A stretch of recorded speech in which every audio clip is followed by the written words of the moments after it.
in the sky. It's a bird. It's a plane! No, actually, it's a ship. That ship. And it flew. Sort of.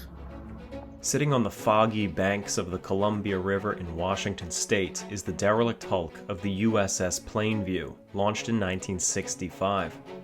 The Plainview is an experimental vessel called a hydrofoil, which, in a way, is a cross between a boat and an airplane.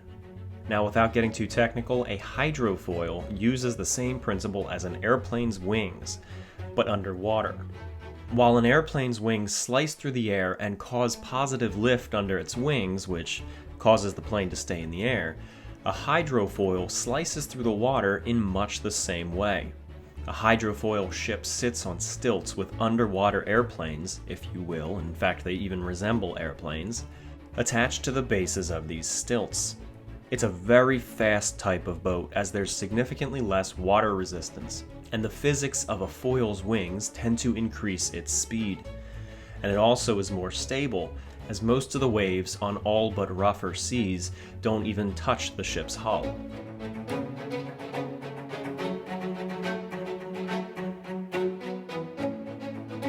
Hydrofoils were not invented with the Plainview. Heck, the US Navy had several of them built before her, as did the British and even the Germans during World War II. Inventor Alexander Graham Bell rode in one when he visited Italy in 1906, and the earliest known hydrofoil boat dates all the way back to 1869, built by a Frenchman named Emmanuel Farcat. The Plainview, however, would be the largest and most advanced of her time. As the Cold War escalated in the 1950s, and with the development of missile-launching submarines, especially the Soviet's Alpha class capable of 40 knots, the United States Navy put special emphasis on the advancement of submarine hunting technology. In 1960, the Navy began soliciting bids for a contract to construct a new hydrofoil that would be capable of a minimum of 40 knots, with the ability to be converted to a top speed of 90 knots later. The Navy allotted $12 million to the job, but every bidder came forward asking for around $17 million. Then finally, one company, the Puget Sound Bridge and Dry Dock Company of Seattle, Washington, stepped forward saying that they would do the job for the budgeted $12 million. Well, surprise, surprise, it is a government contract after all, and they ended up going way over budget and doing the job for $21 million. But by that point, the Navy was already on the hook. The construction by the Puget Sound Company was overseen mostly by Lockheed, with contributions from General Electric. After 13 months of construction, the ship was launched on June 28, 1965, being christened the Plainview, in honor of both Plainview, New York and Plainview, Texas together.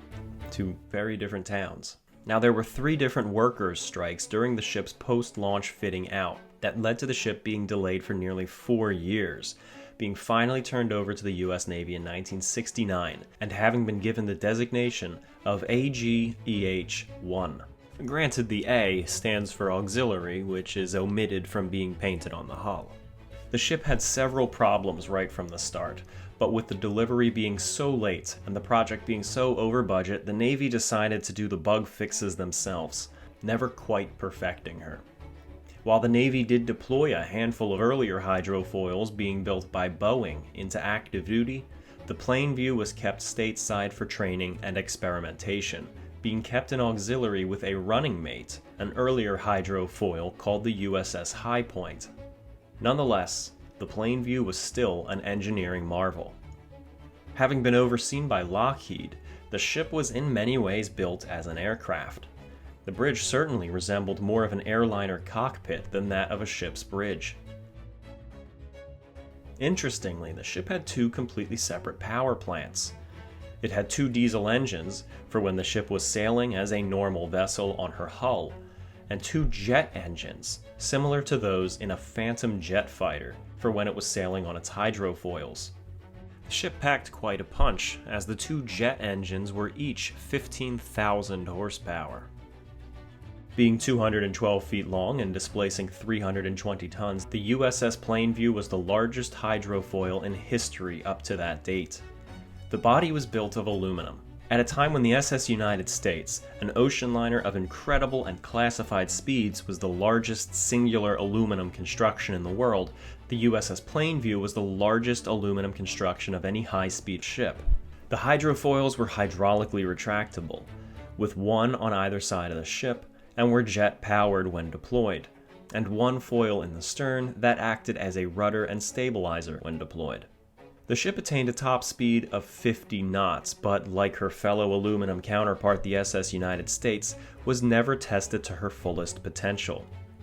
When she ran 50 knots, her crew said that this was only about half of her engine's output. She did, however, rack up a grand total of 268 hours of cruising time upon its foils. The true purpose of the USS Plainview was simply to test how well hydrofoils could be used in the US Navy, and once this was demonstrated, the ship became a testing bed for other equipment, constantly being modified with new accessories and weaponry to give them a tryout. Often she would fire experimental torpedoes or work to develop certain hydrofoil combat tactics. She had a 20-man crew, and as most of her career was spent conducting experiments and running tests, many of these crewmen were civilians. In 1978, the ship was laid up due to budget cuts and sold off to a company in California after having her engines and foils removed to be kept by the Navy, possibly for use in a future hydrofoil. The California company tried to tow her down south but were unsuccessful, so they ended up contacting someone else who had bid on this ship and gave her to him, a private buyer, a year later. The buyer was a fisherman who hoped to use it for his salmon fishing business, intending to take out $1 million loan on the vessel to renovate it, but shortly after he acquired it, the loan interest rates went up, and he never ended up applying for the loan. When I first moved here, the Plainview was over on Young's Bay, right by Dairy Queen. And at some point, the guy that bought it or owned it moved it over to Washington and proceeded to dismantle it. And so what's left is just what wasn't worth dismantling, I guess.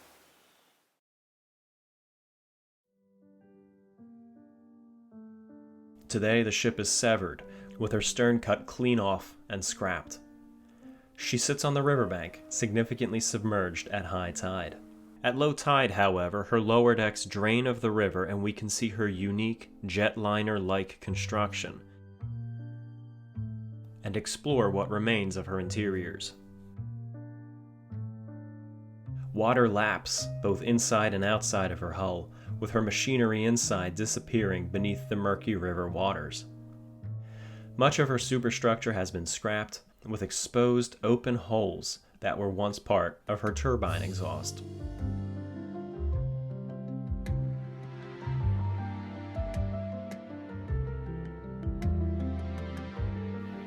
Surprisingly, her mast still stands.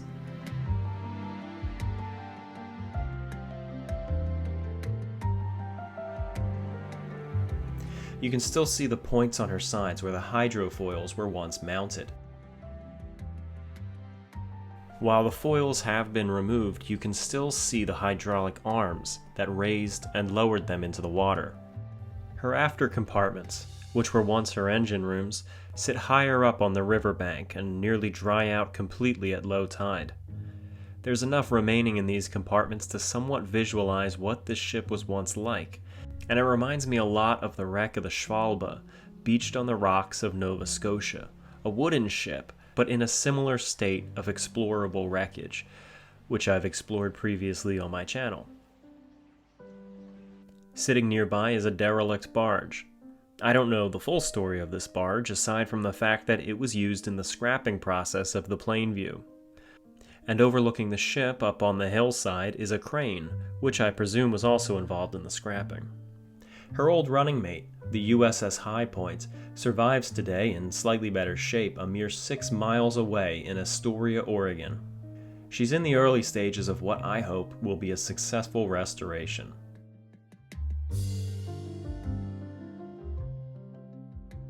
A special thank you to my supporters on Patreon, especially Marlo Perez, Kelly Black, Kaiser Wilhelm II, Trent Greger, Zach Richards, Donald Anderson, Cody Henricks, Joan Haynes, Sean Kimball, Rob M., Amos Mayhew, Corey Andrews, Nicholas Masella, Zolt Bognar, Cole Tannick, Sophie Baber, Jakob Martin Henson, Stephen Schwankert, Rob, Oliver Chin Chen, John Holland, John Maluski, and David Watipka.